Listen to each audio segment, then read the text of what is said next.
Hi everyone, I'm Dr. Karam, board certified facial plastic surgeon. I specialize in facial rejuvenation and I help people look as young as they feel. And today we're going to talk about a topic that I've actually spent a lot of time thinking about and synthesizing, and that is, where does skincare routines fit in the spectrum of skincare treatments?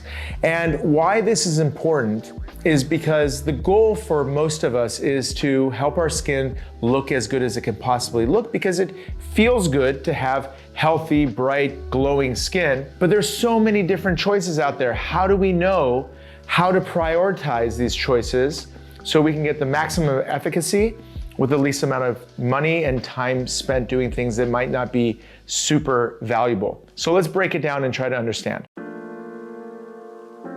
So what is skin? Skin is the largest organ in our body. It literally is a reflection of our health. So understanding that aspect of it, if you're healthy, your skin is going to reflect your health. And health is reflected by glow, it's reflected by brightness, it's reflected by evenness. These are the things that make skin look attractive, youthful. So let's break down how skin ages very briefly. Skin gets dehydrated with age. You get a change in the oil production and hydration. Pores get larger. You get fine lines and wrinkles. Collagen production decreases significantly, which causes the dermis to shrink and get thin, leading to further saggy and crepiness. You see increased pigmentation in the skin. It's shown in sunspots, red spots, broken capillaries. And then finally, the firmness and suppleness of the skin begins to diminish. So these are all things that are happening, but a good and proper skincare routine needs to address every single one of these things. So where does our daily habits fit into this process? So this is basically the way it works. If we understand skin as a physiological part of our body anatomy, everything that goes into our body is going to fundamentally affect our skin. So starting at the basics is very, very important. If you want to have youthful, beautiful skin, you gotta be careful about what goes into your body. So it starts with this: hydration. Dehydration causes the skin to look flat, flaccid, lined and wrinkled. That is never a good look. So hydration becomes an incredibly important part of your day-to-day regimen. So getting lots of water, having the proper amount of electrolytes so that your skin and your body can handle and absorb that fluid, and therefore give the skin the suppleness and the fullness that hydration gives. What else is important? Well, the skin needs vitamins and nutrients, just like every other organ in the body does, to function well and do well. So eating a diet that is loaded with vitamins or taking supplements, having a clean overall diet, less processed foods, less fast foods, things that are going to be colorful, lots of antioxidants, berries, avocados, green leafy vegetables, all of these things are packed with the nutrients that your skin loves and thrives on. So hydration, proper diet. What about sleep?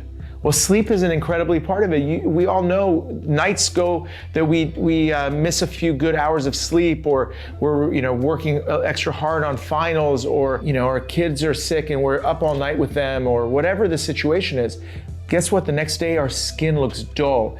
It doesn't have that flush, that brightness to it. And that's because the blood supply to the skin can diminish as a result of lack of sleep. You get 1 or 2 really good nights of sleep, boom, it bounces back. Hydration, proper nutrients, good sleep, all foundational parts of good skin hygiene. Now, one step further on the continuum, what about the things that go into our body in terms of toxins?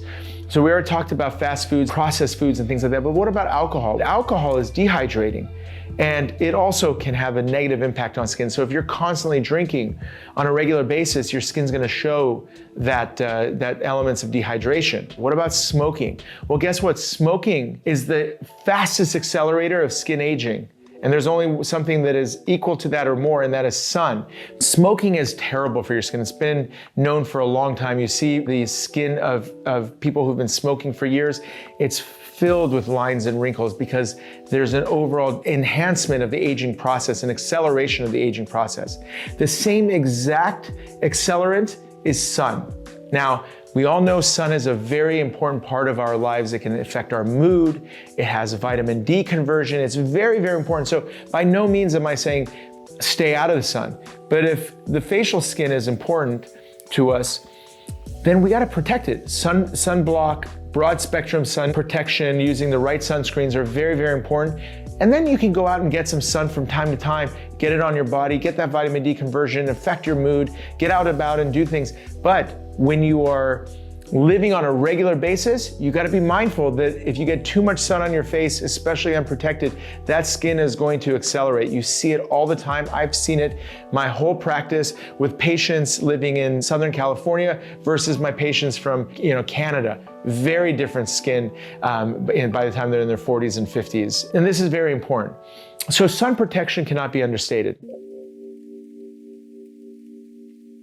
Once you've got all those components taken care of, all those factors taken care of, then the next most important part of your skin is what you put on your skin in terms of active skin ingredients such as retinols, vitamin C, niacinamide, peptides, moisturizers, lighteners, growth factors. These are all things that are directly affecting how skin ages. We had named about 6 or 7 of them that happen. You need to address them specifically with each one. So dehydration needs something that hydrates your skin, stuff like hyaluronic acid, lipids. Those moisturize the skin, bring hydration back to the skin. Lightening agents that are gonna decrease pigment production. Things that are gonna increase collagen production, things like retinols, vitamin C, growth factors. Those are all gonna enhance the production of collagen over time. Things that are gonna firm the skin, bring moisture to the skin, build the skin, things like niacinamide. Growth factors that are gonna stimulate collagen and work to improve the extracellular matrix proteins. All of these things need to be working together in order for skin to resist the changes of aging. And that right there, my friends, is the most important segment of your skincare routine. What you put on your skin in terms of active ingredients is key. Now, that sounds extremely complicated. A lot of different components, and I'm going to talk to you about how that can be simplified. But you need to be on a comprehensive approach so that you can address these things head on. Then you go further up the stream. So what do you have it's the next most important thing? Well, as you age, the skin starts to show increased layering of dead tissue, dead skin. It's like the peels of an onion. When you look at it under the microscope, you've got this translucent layers of dead keratin cells and things that are basically causing the skin to look dull and rough. That stratum corneum is the area of concern. So what happens there is you need to exfoliate it. You need to remove that layer so that the glistening bright dermis can start to show through. That's where things like chemical peels, laser peels, microdermabrasion, and in some cases in our skincare line, we have an enzymatic product that can actually digest the dead skin layers. So you can do this at home, for example. Depending on where you are in the aging spectrum, those things become necessary to jumpstart the skin. Say you have a lot of dead layers on the skin, say a lot of pigment on your skin. Well, there are lasers like full field laser resurfacing, like with a contour TRL, micro laser peels, things that are gonna basically, like a lawnmower, remove all of those imperfections off the skin. That can be done with a laser or a chemical peel. But guess what? As soon as you healed from it, 3 to 6 months go by, your skin is already reverting back. That's why the regular use, the consistent use of skincare on a regular basis, plus all those health and lifestyle related things that I just mentioned, become the critical parts of long-term skin improvement. You can't have it without doing those things on a daily basis. So where lasers, chemical peels, dermabrasion, things like that fit in, they're treating specific issues that should be done to jumpstart the skin, but they shouldn't be the only thing you do. That's the key message that I'm bringing up here. And I want you to understand that. So when some of my patients tell me, yeah, once a year I go in and have a big laser, well, guess what? I know immediately that that person is literally just treading water. They're not getting better and better over time. My wife is a great example of that. When she was in her early 30s, she got very, very educated and aware of what it takes to improve her skin. She was a tennis player and a cross-country runner, had lots of early sun damage and things like that. So when you look at her photos from 30 to now she's 50, her skin looks a ton better because in that period of time, her skin has been treated with the right active ingredients. She's been on retinol, vitamin C's, and all the things that I just mentioned, and she's been extremely careful with sun protection.